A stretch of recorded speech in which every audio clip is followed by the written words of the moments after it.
Hello hello every one, എന്തൊക്കെയാ വിശേഷം? സുഖം സുഖം. സുഖമായിരിക്കുന്നു അല്ലെ? യെസ്. സന്തോഷായിരിക്കും. എല്ലാവരും ഉണ്ടല്ലോ, ഇന്ന് കുറെ ആൾക്കാരുണ്ടല്ലോ. എന്ത് സംഭവം, ഇന്ന് പെരുന്നാളാ?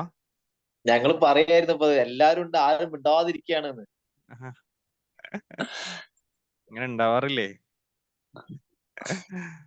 Okay okay, good. അവസാനമായപ്പോഴിങ്ങനെ ഒരു ഇതുണ്ടാവല്ലോ അല്ലെ, സെൻഡ് ഓഫ് ഒക്കെ ആവുമ്പോൾ എല്ലാവരും എത്തുമല്ലോ അല്ലെ? അതെ അതെ അതെ അതെ അതെ. ആ. ഓക്കെ ഇനി ഓക്കെ. ശേഷിക്കുന്ന ഒരു ക്ലാസ്സും കൂടി ഉള്ളൂ എന്ന് തോന്നുന്നു അല്ലെ? ഇനി ഒരു പ്രാക്ടിക്കൽ സെഷൻ മാത്രം, അത് കഴിഞ്ഞാൽ അല്ലെ?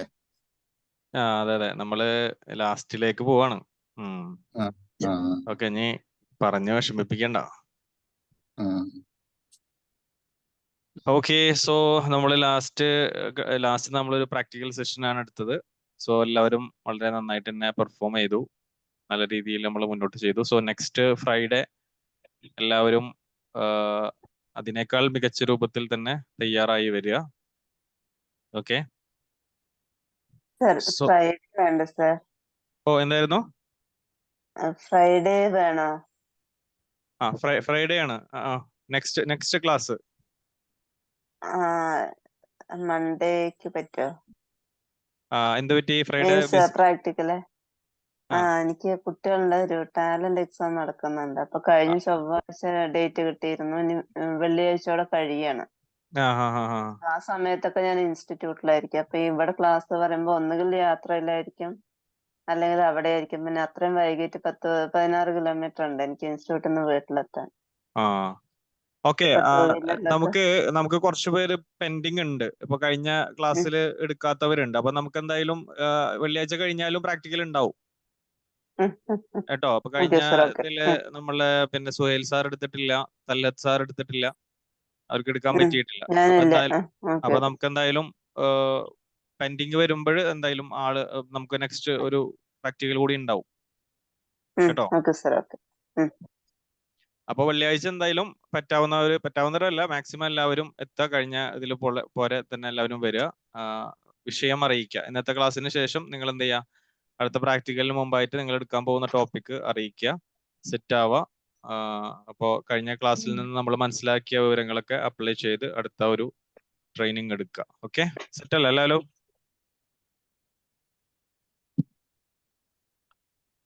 അല്ലേ? Okay sir. Okay okay. Okay okay okay ഓക്കെയാണ് ഓക്കെയാണ്. Okay, good. അപ്പോൾ നമ്മൾ ഓൾമോസ്റ്റ് ഏകദേശം ഭാഗങ്ങളൊക്കെ നമ്മൾ ടച്ച് ചെയ്തു. ഇനി നമ്മളൊന്ന് ലാസ്റ്റിലേക്ക് പെൻഡിങ്ങിൽ വെച്ച ഒരു ചെറുതല്ല, ഒരു വലിയ പോർഷനാണ് ശരിക്കും ട്രെയിനിങ് നീഡ് അനാലിസിസ് എന്നുള്ള ഒരു പോർഷൻ. അപ്പോൾ അത് എല്ലാവർക്കും ചിലപ്പോൾ ഒരേപോലെ പിന്നെ അപ്ലൈ ചെയ്യാൻ പറ്റുന്ന ഒന്നായിക്കൊള്ളണം എന്ന് നിർബന്ധമില്ല. എന്നാലും ഓവറോൾ ഞാനൊന്ന് മനസ്സിലാവാൻ വേണ്ടിയിട്ട് എല്ലാവർക്കും ഒന്ന് പറഞ്ഞു തരാം. കാരണം ഇപ്പോൾ ഇവിടെ പിന്നെ പല ഇതിൽ വർക്ക് ചെയ്യുന്ന ആൾക്കാരാണല്ലോ. അപ്പൊ അതുകൊണ്ട് തന്നെ ഒരു പേഴ്സണൽ രീതിയിൽ നമുക്കൊരു ഫ്രീലാൻസ് പോലെ ട്രെയിനർ ആകണം എന്ന് ആഗ്രഹിക്കുന്നവരുണ്ടാവും, കോർപ്പറേറ്റ് വേൾഡിൽ പോകണം എന്ന് ആഗ്രഹിക്കുന്നവരുണ്ടാവും. അപ്പൊ അങ്ങനെയൊക്കെ വരുന്ന സമയത്ത് എന്താണ് ട്രെയിനിങ് നീഡ് അനാലിസിസ് എന്നുള്ളത് നമ്മൾ മനസ്സിലാക്കേണ്ടതുണ്ട്. അപ്പൊ അതിന്റെ ഒരു ചെറിയ രൂപം നമുക്ക് പഠിക്കാം. അപ്പോൾ ട്രെയിനിങ് നീഡ് അനാലിസിസ്, അതായത് എന്താണ് ട്രെയിനിങ് നീഡ് അനാലിസിസ് എന്ന് പറയുമ്പോൾ എന്താണ്? ട്രെയിനിങ് എന്നുള്ളത് ഒരു സ്ഥലത്ത് ആവശ്യമുണ്ടോ ഇല്ലേ എന്നുള്ളതിനെ കുറിച്ചിട്ടുള്ള ഒരു കാര്യമാണ് നമ്മളോട് മനസ്സിലാക്കാൻ പോകുന്നത്. ഇപ്പൊ ഒരു ഉദാഹരണത്തിനാണെങ്കിൽ ട്രെയിനിങ് നീഡ്സ് ഒരു കമ്പനിയെ സംബന്ധിച്ചിടത്തോളം അല്ലെ, നമ്മൾ സാധാരണ സ്കൂളോ അതിനേക്കാളൊക്കെ അപ്പുറത്ത് നമ്മളൊരു ട്രെയിനിങ് എന്ന് പറയുന്ന സമയത്ത് കോർപ്പറേറ്റ് വേൾഡിൽ ട്രെയിനിങ് എന്ന് പറയുന്നത് വളരെ പ്രധാനപ്പെട്ട ഒരു ഘടകമാണ്. എംപ്ലോയീസിന് ട്രെയിനിങ് കൊടുക്കുക എന്നുള്ളത് ബില്യൺസ് ഓഫ് ഡോളേഴ്സ് ആണ് ശരിക്ക്. നമുക്കറിയാം, ഇപ്പൊ ഷെഫീഖ് സാറിനൊക്കെ അറിയാം, ഓരോ കമ്പനികൾ ഇൻവെസ്റ്റ് ചെയ്യുന്നത് അവരുടെ കമ്പനികളിലുള്ള എംപ്ലോയീസിന്, സ്റ്റാഫിന്, മാനേജ്മെന്റിന്, അങ്ങനെ തുടങ്ങിയിട്ടുള്ള എല്ലാവർക്കും ഒരുപാട് പൈസ ചെലവാക്കുന്നുണ്ട്. അപ്പോ ട്രെയിനിങ് എന്ന് പറഞ്ഞാൽ എന്താണ്? ട്രെയിനിങ് എന്ന് പറയുന്നത് എന്താണ് ശരിക്കും?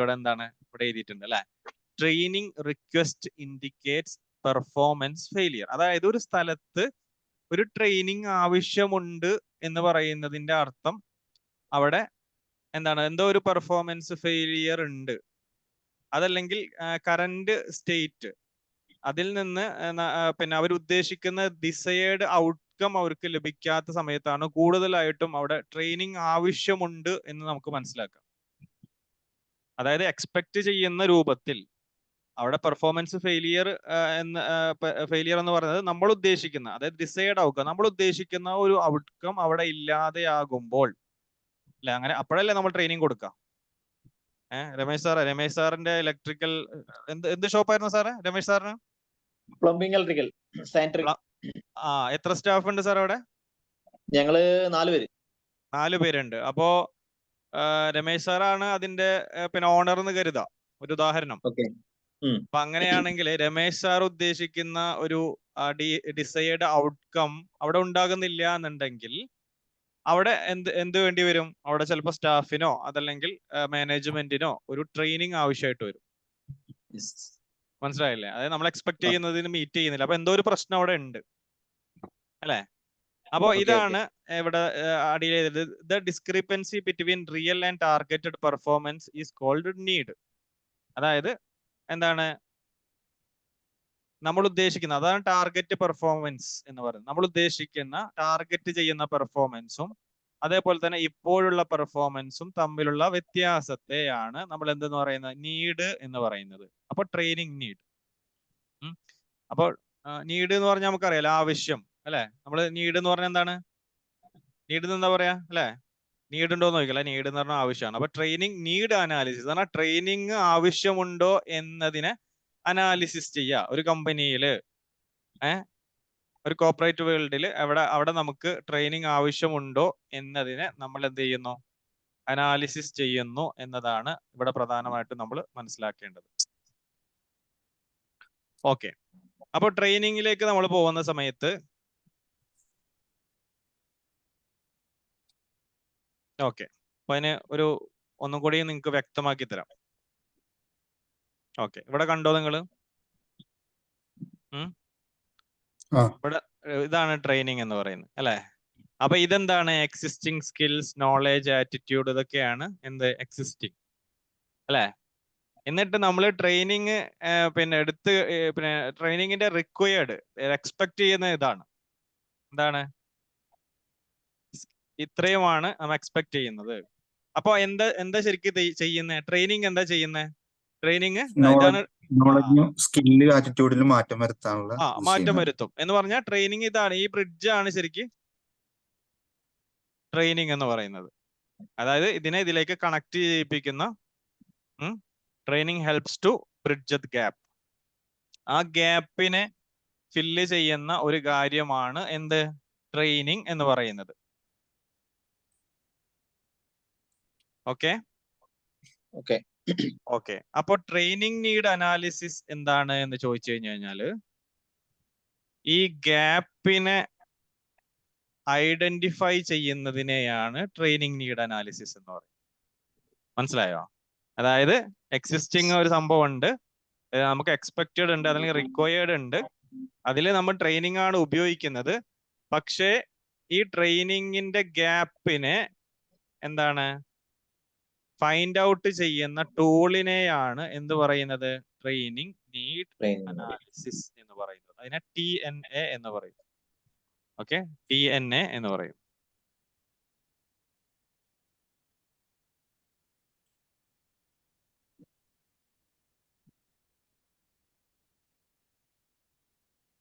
ക്ലിയർ ആണോ പറഞ്ഞത്? ഇല്ല, ആ ഭാഗം വ്യക്തമായില്ല. വ്യക്തമായില്ല? ഇല്ല. ആ ഓക്കെ, എന്താണ് അവിടെ വ്യക്തമാവാത്തത്? അതായത് ഞാൻ 2 ഭാഗം കാണിച്ചു അല്ലെ? ഒരു കരയും കാണിച്ചു, ഇക്കരയും കാണിച്ചു, അക്കരയും കാണിച്ചു, എന്നിട്ട് ഒരു പാലവും കാണിച്ചു. ഓക്കെ, അപ്പൊ അവിടെ എന്താണ് ഞാൻ പറഞ്ഞത്? അതായത് നമ്മൾ ഇവിടെ നിന്ന് അവിടേക്ക് എത്തണം. ഓക്കെ, ഇവിടെ നിന്ന് അവിടേക്ക് എത്തണം. ഇവിടെ നിന്ന് അവിടേക്ക് എത്താനുള്ള പാലമാണ് എന്ത് ശരിക്കും ട്രെയിനിങ് എന്ന് പറയുന്നത്. ഒരു എക്സാമ്പിൾ ആണ് നിങ്ങൾക്ക് പറഞ്ഞു തന്നത്. ഇവിടെ നിന്ന് അവിടേക്ക് എത്താനുള്ള ഒരു പാലമാണ് അല്ലെ? അപ്പൊ ഈ പാലം പണിയണ്ടേ നമുക്ക്? ട്രെയിനിങ് എന്ന് പറയുന്നത് പാലമാണ്. അപ്പൊ പാലം പണിയണം അല്ലെ? പാലം പണിയണമെങ്കിൽ എന്തൊക്കെ ചെയ്യണം? പാലം പണിയണമെങ്കിൽ ആദ്യം വന്നിട്ട് വെറുതെ അങ്ങനെ ഒരു പാലം പണിയല്ലോ. അവിടെ എത്ര ഗ്യാപ്പ് ഉണ്ട് അല്ലെ? ഇതും തമ്മിലുള്ള ദൂരം എത്രയുണ്ട്? ഇതിൽ കൂടെ പിന്നെ എന്ത് തരത്തിലുള്ള ആളുകൾ, നമ്മുടെ ഒരു ഗ്രാമത്തിലുള്ള പാലം പണിയുന്ന പോലെയാണ് ഒരു സിറ്റിയിൽ പാലം പണിയാ? അല്ല അല്ല. അല്ല അല്ലെ? അല്ല. നല്ല വീതി വേണം. സിറ്റിയിൽ പണിയുമ്പോൾ എന്താണ്, നല്ല വീതി വേണം. കാരണം എന്താണ്, അവിടുത്തെ റിക്വയർഡ് എന്താണ്, കൂടുതൽ വണ്ടികൾ പോവുക. ചിലപ്പോ 2 or 3 ലൈനുകൾ ഉണ്ടാകും എന്ത് പാലത്തിന് അല്ലെ. പിന്നെ ചിലപ്പോ കൈവരികൾ ഉണ്ടാകും. സിറ്റിയിലൊക്കെ പണിയുന്നതിനാണെങ്കിൽ പിന്നെ സൈഡിൽ കൂടെ ആളുകൾക്ക് പോകാനുള്ള കൈവരികൾ ഉണ്ടാകും. അതേപോലെ തന്നെ വാക്ക് വേ ഉണ്ടാകും. അതേപോലെ തന്നെ മറ്റു ലൈറ്റുകൾ ഉണ്ടാകും. അങ്ങനെ കുറെ സംഭവങ്ങൾ ഉണ്ടാവും. പക്ഷെ വില്ലേജിലോ നമ്മളെ നാട്ടിലൊക്കെ പണിയുന്നത് ചിലപ്പോൾ ഒരൊറ്റ വണ്ടിക്ക് പോകാൻ പറ്റുന്ന ഒരു പാലൊക്കെ ആയിരിക്കും പണിയാം അല്ലെ. അപ്പൊ അതെന്താണ് അവിടുത്തെ അതാണ് ട്രെയിനിങ് നീഡ് അനാലിസിസ് എന്ന്. അതായത് അവർക്ക് എന്താണ് ആവശ്യം അല്ലെ, ആ നാട്ടുകാർക്ക് എന്താണ് ആവശ്യം, അതല്ലെങ്കിൽ ആ പ്രദേശത്തുകാർക്ക് എന്താണ് ആവശ്യം എന്നതിനെ അടിസ്ഥാനപ്പെടുത്തിയിട്ടാണ് ആ പാലം പണി. ഇതേപോലെ തന്നെ ഇവിടെ നമ്മൾ നോക്കുന്ന സമയത്ത് ഇവിടെ എന്തായിരിക്കും, ഒരു കമ്പനി ആയിരിക്കും. അപ്പൊ ഈ കമ്പനിക്ക് എന്താണ് ആവശ്യം, ആ ആവശ്യത്തിനനുസരിച്ചിട്ടാണ് ഇവിടെ ട്രെയിനിങ് നടത്തുക. വെറുതെ പോയിട്ട് ഒരു ട്രെയിനിങ് നടത്തൂല. അവിടെ എന്താണ് ആവശ്യം എന്നതിനെ കുറിച്ച് കൃത്യമായിട്ട് മനസ്സിലാക്കുന്ന അനാലിസിസിനെയാണ് നമ്മൾ എന്തെന്ന് പറയുന്നത്, ട്രെയിനിങ് നീഡ് അനാലിസിസ്. അതിനെ TNA എന്ന് പറയും. കൃത്യമാണോ ഷെഫീഖ് സാർ? അപ്പോ ഇപ്പൊ ഓക്കെയാണ്. ഓക്കെ. അപ്പോ it's like A doctor consulting with a patient അല്ലെ. ആദ്യം ഒരു പേഷ്യന്റ് വന്നു കഴിഞ്ഞാൽ ഡോക്ടർ എന്താ ചോദിക്കുക, ഡോക്ടർ ചോദിക്കും അല്ലെ, പനിയായിട്ട് വന്നു കഴിഞ്ഞാൽ ചോദിക്കും, എന്നാ പനി തുടങ്ങിയേ, എവിടെ പോയേ, എവിടെയെങ്കിലും പോയിരുന്നോ, എന്ത് ഭക്ഷണമാണ് കഴിച്ചത്, ആരുടെ കൂടെ ഉണ്ടായിരുന്ന, വീട്ടിലാർക്കെങ്കിലും പനി ഉണ്ടായിരുന്നോ, ഇങ്ങനെ 100 കാര്യങ്ങൾ ചോദിക്കും അല്ലെ. അപ്പൊ ഇതേപോലെ ഉള്ള ഒരു പ്രവർത്തനമാണ്, ഒരു അനാലിസിസ് എടുക്കലാണ് ട്രെയിനിങ് നീഡ് അനാലിസിസ് എന്ന് പറയുന്നത്. ഓക്കെ. അപ്പോ ഇവിടെ നമ്മൾ പറഞ്ഞു it's A gap find out ചെയ്യലാണ് പ്രധാനമായിട്ടും. ആ ഗ്യാപ്പിനെ കണ്ടെത്തുക എന്നുള്ളതാണ് ട്രെയിനിങ് നീഡ് അനാലിസിസിലെ ഏറ്റവും പ്രധാനപ്പെട്ട ഒരു ഘടകം എന്ന് പറയുന്നത്. അപ്പോ എന്താണ് training need analysis is defined as A systematic process of identifying which kind of training is required and provide the details related. അതായത് നമ്മൾ അവിടെ എന്ത് ട്രെയിനിങ് കൊടുക്കണം, ആ ഗ്യാപ്പ് നമ്മൾ കണ്ടെത്തി അല്ലെ. ഒരു ഗ്യാപ്പ്, ട്രെയിനിങ് ഗ്യാപ്പ് നമ്മളവിടെ കണ്ടെത്തി കഴിഞ്ഞു കഴിഞ്ഞാൽ അവിടെ എന്ത് ട്രെയിനിങ് കൊടുക്കണം, എങ്ങനെ കൊടുക്കണം, ആർക്ക് കൊടുക്കണം എന്നതിനെ കുറിച്ച് കൃത്യമായിട്ട് അനലൈസ് ചെയ്യുന്നതിനെയാണ് നമ്മൾ ട്രെയിനിങ് നീഡ് അനാലിസിസ് എന്ന് പറയുന്നത്. പിന്നെ എന്താണ് അതിന്റെ റോള് എന്ന് പറയുന്നതാണ് ഇവിടെ പറഞ്ഞതുപോലെ തന്നെ എന്താണ്, difference between the current and desired performance. അതായത് എക്സിസ്റ്റിംഗ് പെർഫോമൻസിൽ നിന്ന് ടാർഗറ്റഡ് പെർഫോമൻസിലേക്കുള്ള ഒരു യാത്രയാണ് അതിന്റെ റോള് എന്ന് പറയുന്നത്, ട്രെയിനിങ് നീഡ് അനാലിസിസിന്റെ ഒരു റോള് എന്ന് പറയുന്നത്. ഓക്കെ. അപ്പൊ ഈ ഒരു ട്രെയിനിങ് നീഡ് അനാലിസിസ് ആണ് എംപ്ലോയീസിനെ അവരുടെ ഔട്ട്പുട്ട്, അവരുടെ ഫർദർ ഔട്ട്പുട്ടിലേക്ക് നയിക്കുന്ന ഒരു പ്രധാനപ്പെട്ട ഘടകം എന്ന് പറയുന്നത് ഈ ഒരു ട്രെയിനിങ് നീഡ് അനാലിസിസ് ആയിരിക്കും. അപ്പൊ എപ്പോഴാണ് ഈ ട്രെയിനിങ് നീഡ് അനാലിസിസ് നടത്തേണ്ടി വരിക, എപ്പോഴായിരിക്കും ഏറ്റവും കൂടുതലായിട്ട് നടത്തേണ്ടി വരിക?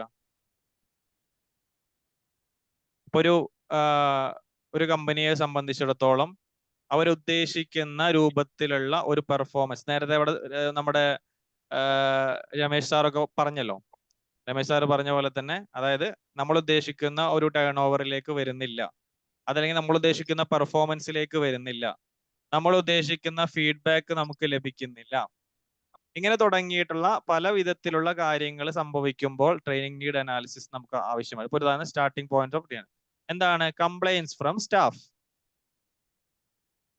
Complaints from staff, customers, clients, ഇവിടെ നിന്നൊക്കെ കംപ്ലൈന്റ് വന്ന് തുടങ്ങി കഴിഞ്ഞു കഴിഞ്ഞാൽ അല്ലെ.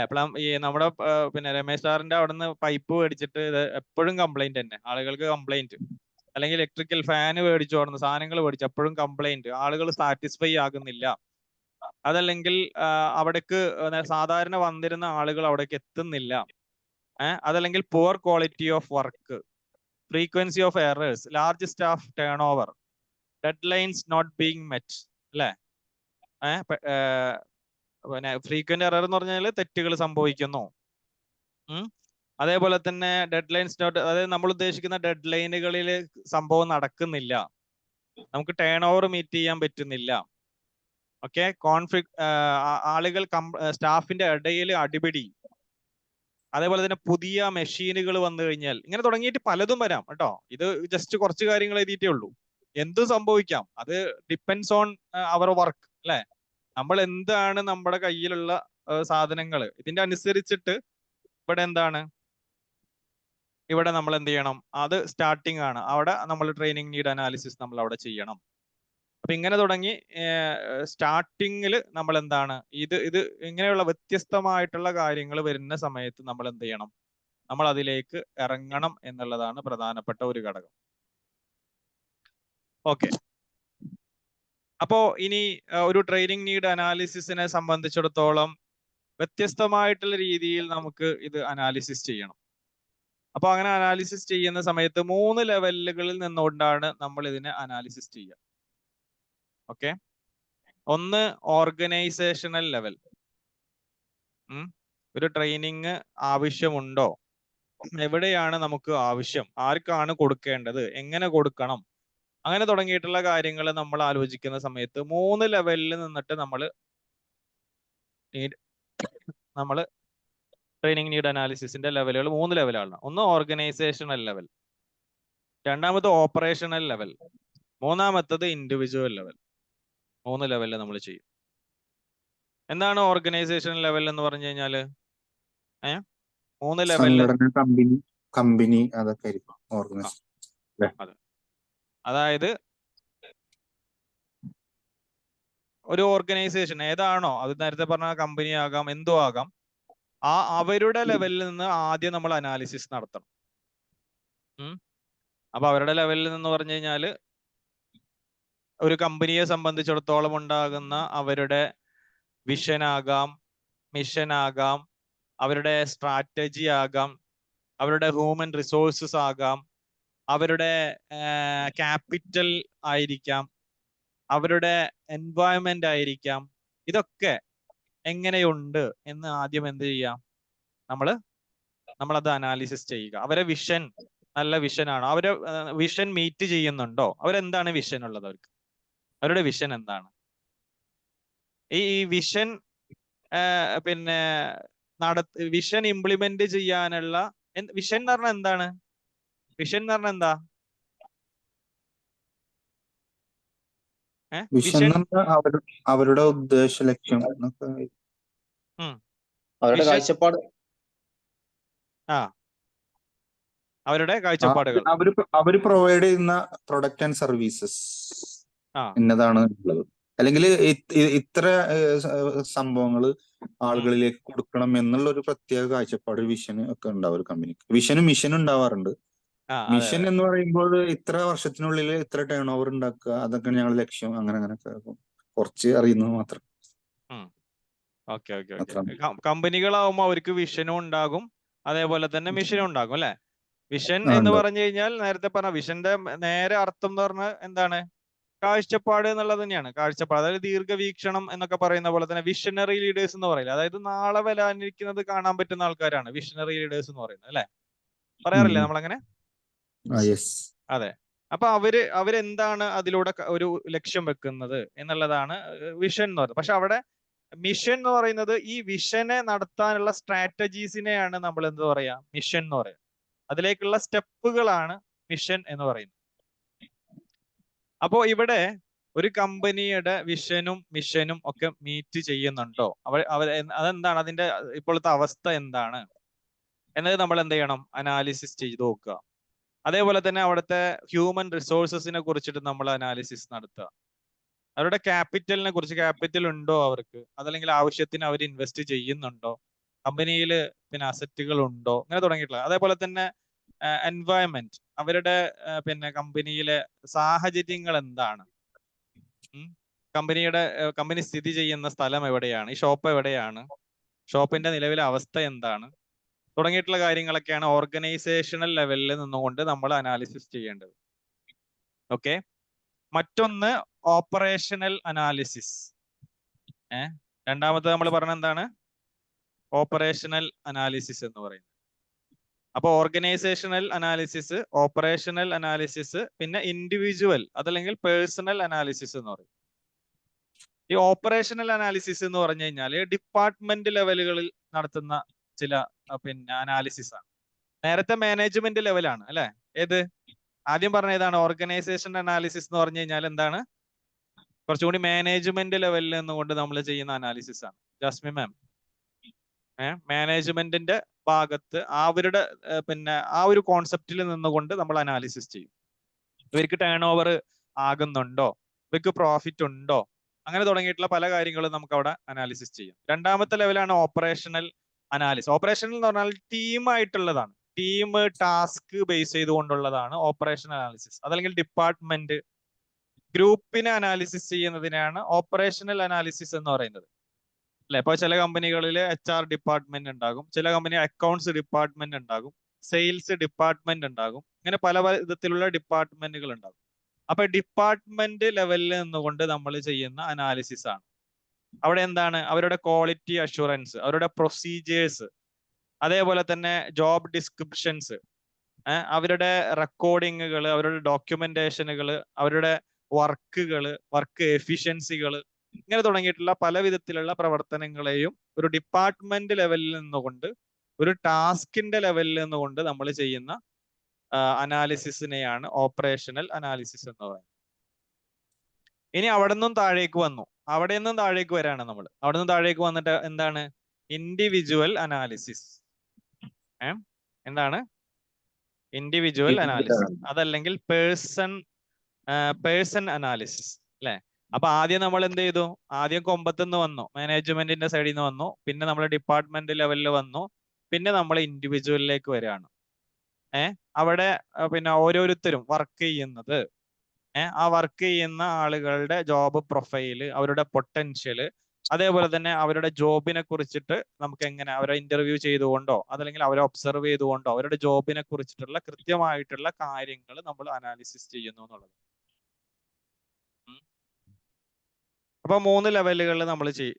3 ലെവലുകളിൽ ഏതൊക്കെയാണ്? ആദ്യം ഓർഗനൈസേഷൻ, പിന്നെ ഓപ്പറേഷൻ, പിന്നെ ഇൻഡിവിജ്വൽ. ഇങ്ങനെ 3 രീതിയിൽ നമ്മൾ എന്ത് ചെയ്യും?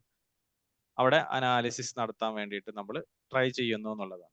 സാറ്, ഈ ഇൻഡിവിജ്വൽ അനാലിസിസിന് ഒരു എക്സാമ്പിൾ ഇപ്പൊ അർബാബിന് ഒക്കെ കൊടുക്കുന്ന ട്രെയിനിങ് ആണോ ഇപ്പൊ ഈ പറയണത്? അല്ലെ വ്യക്തിപരമായിട്ട് സ്റ്റാഫിന്, ഓരോ സ്റ്റാഫിനും അല്ല, മാനേജർ? നമ്മ ട്രെയിനിങ് കൊടുക്കാൻ തുടങ്ങിയിട്ടില്ല. അല്ല, ഈ ഇൻഡിവിജ്വൽ ഏത് കാറ്റഗറി? അതായത് എന്താണ്? ട്രെയിനിങ് കൊടുക്കണം നമുക്ക്.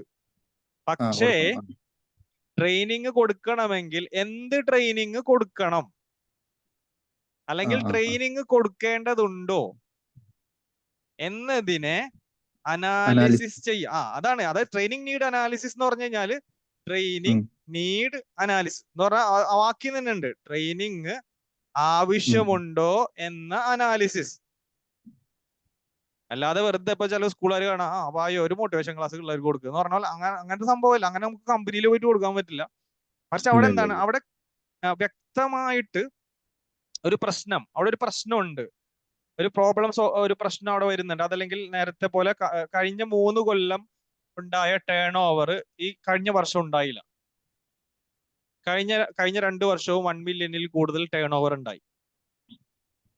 എന്താ വെച്ചാൽ 1 മില്യൺ പിന്നെ 1 മില്യൺ രൂപ പൈസ കിട്ടിയിരുന്നു. അല്ലെങ്കിൽ രമേശ് സാറിന്റെ ഒരു 10 ലക്ഷം രൂപ കഴിഞ്ഞ 6 മാസമായിട്ട് നിരന്തരം കിട്ടിക്കൊണ്ടിരിക്കുന്നതാണ്. പെട്ടെന്ന് അതെന്താണ്? കുറഞ്ഞു. അപ്പൊ അവിടെ എന്താണ്? അവിടെ ട്രെയിനിങ് കൊടുക്കണം. ആർക്ക് ട്രെയിനിങ് കൊടുക്കണം? മാനേജ്മെന്റിനാണോ ട്രെയിനിങ്? എംപ്ലോയീസിനാണോ ട്രെയിനിങ്? അതല്ല ഡിപ്പാർട്ട്മെന്റ് ലെവലിലാണോ പ്രശ്നം? കസ്റ്റമർ സർവീസിലാണോ പ്രശ്നം? സെയിൽസിലാണോ പ്രശ്നം? അല്ലെ? എന്ത് ട്രെയിനിങ് കൊടുക്കണം? അതിൽ തന്നെ ട്രെയിനിങ് കൊടുക്കണോ, കൊടുക്കണ്ടേ, ആർക്ക് കൊടുക്കണം, എങ്ങനെ കൊടുക്കണം, ഏത് ട്രെയിനിങ് കൊടുക്കണം, ഇങ്ങനെ തുടങ്ങിയിട്ടുള്ള കാര്യങ്ങളിലേക്ക് എത്തണം. അപ്പൊ അതിന് നമ്മൾ എന്ത് ചെയ്യണം? അനാലിസിസ് ചെയ്യണം. ആദ്യമേ തന്നെ പിന്നെ പഠിക്കണം. നമ്മളവിടെ പോയിട്ട് പഠിക്കുകയാണ് എന്ത് ട്രെയിനിങ് കൊടുക്കണം എന്നുള്ള. അതോ അതിനൊക്കെ ശേഷം നമ്മൾ മൊഡ്യൂൾ പ്രിപ്പറേഷനും ട്രെയിനിങ് ഒക്കെ ചെയ്യാം. അപ്പൊ അതിനു മുമ്പ് ആദ്യം പഠിക്കുകയാണ് ട്രെയിനിങ് വേണോ വേണ്ടേ. ഓക്കെ ആണോ? ക്ലിയർ ആണോ? ഓക്കെ. ബാക്കി ആർക്കെങ്കിലും ഇത്രയും പറഞ്ഞതിൽ സംശയമുണ്ടോ? കാരണം പലരും പല ലെവലായതുകൊണ്ടേ എന്തെങ്കിലും സംശയം ഉണ്ടാകും. ചോദിച്ചോ. ഈ പ്രോബ്ലം കണ്ടുപിടിക്കേണ്ടത് നമ്മളാണോ? എവിടെയാണ് പ്രോബ്ലം, എവിടെയാണ് ട്രെയിനിങ് കൊടുക്കേണ്ടതെന്ന്? അതെ, അതിനുള്ളതാണ് അതിനു വേണ്ടിയിട്ടാണ് ഇത് ചെയ്യുന്നത്. അപ്പൊ ഈ കമ്പനിയിൽ അവരുമായിട്ട് നമ്മൾ സംസാരിച്ചിട്ടല്ലേ അതിലേക്ക് എത്തുന്നത്? കമ്പനിയിലേക്ക് എത്തുക എന്ന് പറഞ്ഞു കഴിഞ്ഞാൽ ഈ കമ്പനി മാനേജ്മെന്റിന് ഇതുമായിട്ട് യാതൊരു ബന്ധം ഉണ്ടാവില്ല. എന്ന് പറഞ്ഞു കഴിഞ്ഞാൽ കമ്പനി ഇപ്പൊ നടത്തുന്ന ഒരാള്, ഇപ്പൊ കമ്പനി ഓണർ, ഇപ്പൊ ഞാൻ കമ്പനി ഓണർ ആണെങ്കിൽ എനിക്ക് ട്രെയിനിങ്ങിനെ കുറിച്ച് എൻ്റെ കയ്യിൽ പൈസ ഉണ്ടാവും, ഞാൻ കമ്പനി തുടങ്ങിയിട്ടുണ്ടാവും അല്ലെ. ഇയാൾക്ക് എവിടെ ട്രെയിനിങ് കൊടുക്കണം എന്നുള്ള ഒരു ബോധ്യം ഇയാൾക്ക് ഉണ്ടാവില്ലല്ലോ. കാരണം പൈസ ഉള്ള ആർക്കും എന്ത് തുടങ്ങാം, ഷോപ്പ് തുടങ്ങാം, കമ്പനി തുടങ്ങാം, എന്തും തുടങ്ങാം. പക്ഷെ ഇയാൾക്ക് അറിയില്ല എവിടെയാണ് പ്രശ്നം എന്ന്. അങ്ങനെ ഉണ്ടാവുമല്ലോ. കാരണം അവര് എന്തിനാണ്, അവര് ഇൻവെസ്റ്റ് ചെയ്യുന്നു, അവിടെ അവർ ഇരിക്കുന്നു, അവര് അതിൽ കൂടുതൽ അതിൽ ബോധവാന്മാരല്ല. അപ്പൊ അതിനു വേണ്ടിയിട്ടാണ് ട്രെയിനിങ് ആൻഡ് ഡെവലപ്മെന്റ് എന്ന് പറഞ്ഞിട്ട് ഒരു ഡിപ്പാർട്ട്മെന്റ് തന്നെ ഉണ്ടാവും പലപ്പോഴും. ഇപ്പൊ HR എന്ന് പറഞ്ഞപ്പോ ഹ്യൂമൻ റിസോഴ്സസ് എന്ന് പറഞ്ഞിട്ട് ഒരു ഡിപ്പാർട്ട്മെന്റ് ഉണ്ടാവും. പക്ഷെ അതിനേക്കാൾ അപ്പുറത്ത് ചില കമ്പനികളിൽ ട്രെയിനിങ് ആൻഡ് ഡെവലപ്മെന്റ് എന്ന് പറഞ്ഞിട്ട് തന്നെ ഒരു ഡിപ്പാർട്ട്മെന്റ് ഉണ്ടാവും. അപ്പോ ഇവിടെ നേരത്തെ പറയുന്ന എന്തെങ്കിലും ഒരു പ്രോബ്ലം അവിടെ വരുന്ന സമയത്ത് അവിടെ എവിടെയാണ് ഇതിനെ നമ്മൾ ഫൈൻഡ് ഔട്ട്, അല്ലെങ്കിൽ ഏത് രൂപത്തിലാണ് ട്രെയിനിങ് കൊടുക്കേണ്ടത് എന്നതിനെ നമ്മൾ ഫൈൻഡ് ഔട്ട് ചെയ്യുന്നതാണ്. അപ്പൊ അവരല്ല പറയാ, മാനേജ്മെന്റ് അല്ല പറയാ എന്ത് ട്രെയിനിങ് കൊടുക്കണമെന്ന്, മറിച്ച് ഈ ഡിപ്പാർട്ട്മെന്റ് ആണ് തീരുമാനിക്കുക എന്ത് ട്രെയിനിങ് അവിടെ കൊടുക്കണം. ഉദാഹരണത്തിന് സാർ, ഇപ്പൊ എന്റെ പേരിലൊരു കമ്പനി, ഞാൻ ഒരു കമ്പനി നടത്തുന്നത്, കമ്പനിയുടെ ഓണറാണ്. അപ്പൊ കഴിഞ്ഞ വർഷം എന്ത് ചെയ്ത് ടേൺ ഓവർ കുറഞ്ഞു. അപ്പൊ സാറൊരു കോർപ്പറേറ്റ് ലെവൽ ട്രെയിനർ ആണെങ്കിൽ സാറിനെ ഞങ്ങൾ സമീപിക്കണം, ഞങ്ങളുടെ ടേൺ ഓവർ കുറഞ്ഞു, ഞങ്ങൾക്ക് അറിയില്ല എങ്ങനെയാണ് പ്രോബ്ലം എന്നുള്ളത്. അപ്പൊ സാർ അത് അനലൈസ് ചെയ്യുന്ന ഭാഗമാണത് എന്നിട്ട് കണ്ടുപിടിച്ചിട്ട് സാറ് പറയും ട്രെയിനിങ് കൊടുക്കേണ്ടതുണ്ടോ ഇല്ലേ എന്നൊക്കെയുള്ള ഒരു കൺസൾട്ടൻസി പോലെ നമ്മൾ കണ്ടാൽ മതി. കൺസൾട്ടൻസി എങ്ങനെയാണ്, പക്ഷെ കൺസൾട്ടൻസി എന്ന് പറയുമ്പോൾ ഔട്ട്സോഴ്സിംഗ് ആണ്, എന്ന് പറഞ്ഞാൽ പുറത്തുനിന്ന് വരുന്നതാണ്. ഇത് ചിലപ്പോ ഈ കമ്പനിയിൽ തന്നെ അവർ എന്തുണ്ടാകും, ഡിപ്പാർട്ട്മെന്റ് ഉണ്ടാകും. വലിയ കമ്പനികളാവുമ്പോൾ പുറത്ത് ഔട്ട്സോഴ്സ് ചെയ്യൂല, മറിച്ച് എന്താണ് അവരെ കമ്പനിയിൽ തന്നെ എന്തുണ്ടാകും, ഇങ്ങനെ ഒരു ഡിപ്പാർട്ട്മെന്റ് ആവും. ട്രെയിനിങ് ആൻഡ് ഡെവലപ്മെന്റ് എന്ന് പറഞ്ഞിട്ട് ഒരു ഡിപ്പാർട്ട്മെന്റ് തന്നെ ഉണ്ടാവും. അവരുടെ പണി എന്താണ്, അവരുടെ പണി തന്നെയാണ് ട്രെയിനിങ് കൊടുക്കുക എന്നുള്ളതാണ്. മനസ്സിലായില്ലേ അല്ലേ സുമിത് സാർ അതില് പിന്നെ ഡിപ്പാർട്ട്മെന്റിൽ വർക്ക് ചെയ്യുന്ന ആളാണ്. അപ്പൊ അവിടെ നിന്ന് നമുക്ക് സുമിത് സാറ് ഞാൻ എന്തെങ്കിലും സംശയം ഉണ്ടെങ്കിൽ സുമിത് സാറോട് നമുക്ക് ചോദിക്കാം. ഓക്കെ, അപ്പോ പിന്നെ ആ രൂപത്തിലാണ് ഉണ്ടാവുക. ഇപ്പൊ ക്ലിയർ ആയില്ലേ? ഇപ്പൊ രമേശ് സാറേ ഓക്കെ സംശയം ഉണ്ടെങ്കിൽ എന്തും ചോദിക്കാട്ടോ. നിങ്ങള് പിന്നെ അത് ചോദിക്കുന്നത് മണ്ടത്തരാവോ അല്ലെങ്കിൽ അത് എങ്ങനെ ഞാൻ ചോദിക്കാം അങ്ങനൊന്നും വിചാരിക്കണ്ട, ചോദിച്ചോളൂ. ഈ സാധനം ഞാൻ ഏറ്റവും അവസാനം എടുക്കാൻ കാരണം ഇപ്പൊ നിങ്ങൾക്ക് മനസ്സിലായല്ലോ അല്ലെ. ഇത് ഞാൻ ആദ്യം തന്നിരുന്നെങ്കിൽ നിങ്ങൾ ആകെ ഒരു ഇതായി പോയാണ്. സാധാരണ ഇത് ആദ്യം തരേണ്ടതാണ്, പക്ഷെ നമ്മള് ഓവറോൾ നിങ്ങളുടെ ഒരു കപ്പാസിറ്റി മനസ്സിലാക്കിയിട്ടാണ് ഞാൻ ഇത് അവസാനം തരാന്ന് വിചാരിച്ചത്. ഓക്കെ, അപ്പൊ അത്രയും നമ്മൾ പറഞ്ഞു. അപ്പൊ ഇവിടെ ഇപ്പൊ അതിന്റെ ഒരു ചാർട്ട് നമ്മളിവിടെ ഒന്നുകൂടി കാണിക്കുകയാണ്. ഫ്രെയിം വർക്ക്, അതിന്റെ ഫ്രെയിം വർക്കാണ് നമ്മളിവിടെ കാണിക്കുക. അതായത് പെർഫോമൻസ് ഗ്യാപ്പ്, ഒരു ഗ്യാപ്പ് അവിടെ ഉണ്ട് അല്ലെ. നമ്മൾ നേരത്തെ പറഞ്ഞ ട്രെയിനിങ് നടത്തേണ്ട ഇക്കരയിൽ നിന്ന് അക്കരയ്ക്ക് പോകേണ്ട ഒരു ഗ്യാപ്പിനെ നമ്മൾ ആദ്യം ഫൈൻഡ് ഔട്ട് ചെയ്തു. എന്നിട്ട് നമ്മൾ എന്ത് ചെയ്യുന്നു, ഓർഗനൈസേഷൻ അനാലിസിസ്, അതേപോലെ തന്നെ ടാസ്ക് ഓർ ജോബ് അനാലിസിസ്, അതല്ലെങ്കിൽ ഓപ്പറേഷൻ അനാലിസിസ് എന്ന് പറയും. പിന്നെ പേഴ്സൺ അനാലിസിസ് ചെയ്യുന്നു, മൂന്നാമത്തെ ലെവല്. എന്നിട്ട് ഇത് മൂന്നിൽ നിന്നാണ് നമ്മൾ എന്ത് കണ്ടെത്തുന്നത്, ആ ഒരു പെർഫോമൻസ് ഡിസ്ക്രിപ്പൻസി. മനസ്സിലായില്ല, അവിടെ ഒരു പ്രശ്നം ഉണ്ട് എന്നുള്ളതിന്റെ ഫൈൻഡ് ഔട്ട് ചെയ്യുന്നത് ഇവിടെയാണ്. എന്നിട്ടാണ് പിന്നെ ട്രെയിനിങ് നീഡ്സ്, അതായത് നോൺ ട്രെയിനിങ് നീഡ്സ്, അവിടെ ഏത് ട്രെയിനിങ് ആണ് നമ്മൾ കൊടുക്കേണ്ടത് എന്നതിലേക്ക് എത്തുന്നത്. അപ്പൊ ആദ്യം നമ്മൾ പറഞ്ഞ പെർഫോമൻസ് ഗ്യാപ്പ്, പിന്നെ 3 ലെവലിലുള്ള അനാലിസിസ് നമ്മൾ നടത്തുന്നു. എന്നിട്ടാണ് ഇതിൽ നിന്നാണ് നമ്മൾ ഫൈൻഡ് ഔട്ട് ചെയ്യുന്നത്, ഈ ഒരു പ്രോബ്ലം ഫൈൻഡ് ഔട്ട് ചെയ്യുന്നു. എന്നിട്ട് നമ്മൾ ട്രെയിനിങ് കൊടുക്കാൻ പോകുന്നു. ഓക്കെ.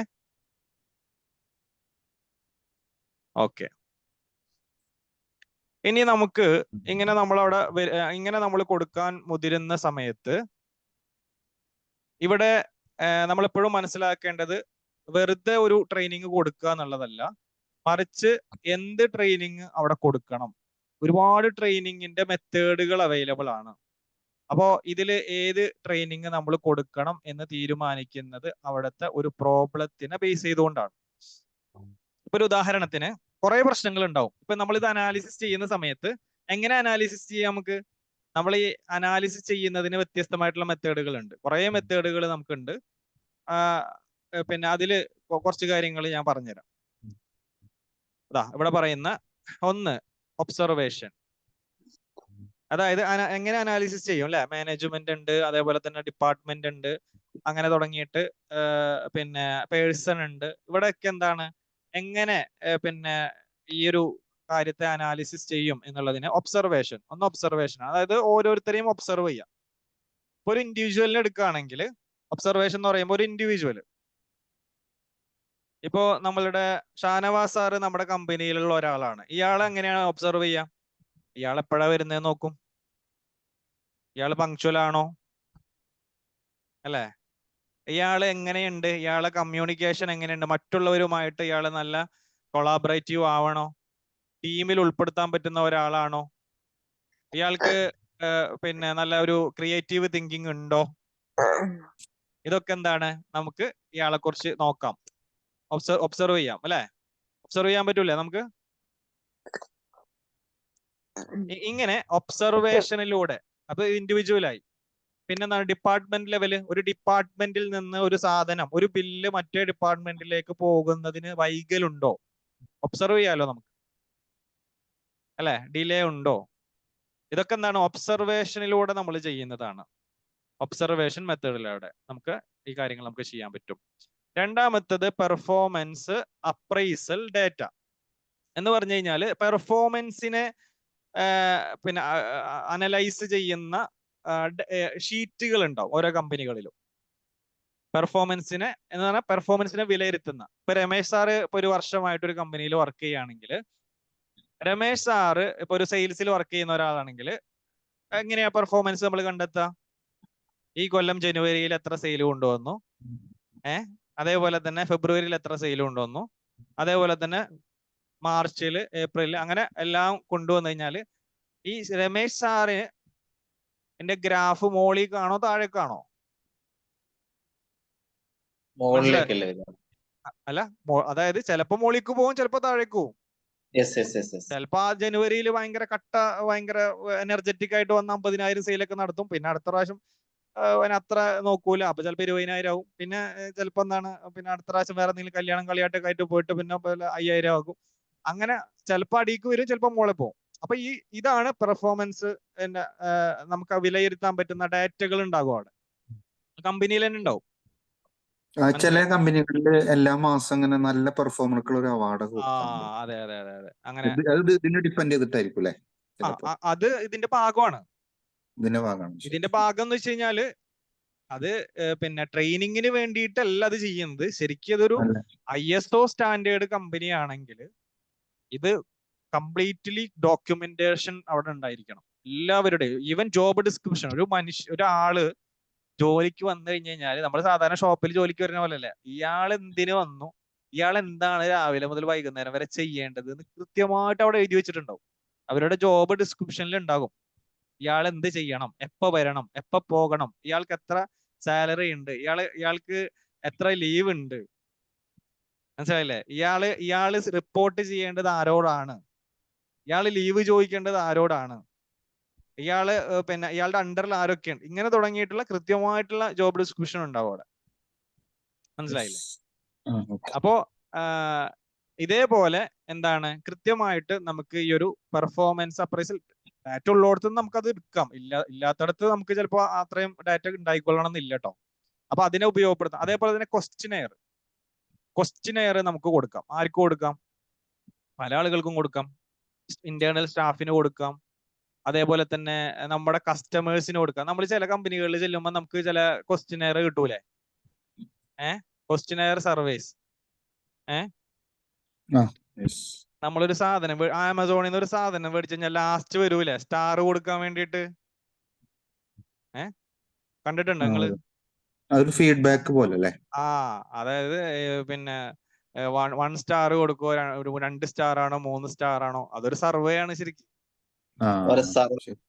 അവരെ സർവീസിന്റെ വിലയിരുത്തൽ. സർവീസിന്റെ വിലയിരുത്തലാണ്. അതിൽ നമുക്ക് കമന്റ് കൊടുക്കാം, എക്സലന്റ് ആണോ പുവർ ആണോ എന്നൊക്കെ നമുക്ക് അവിടെ കൊടുക്കാം. ഇതൊക്കെ എന്താണ് സർവേയുടെ ഭാഗമാണ്.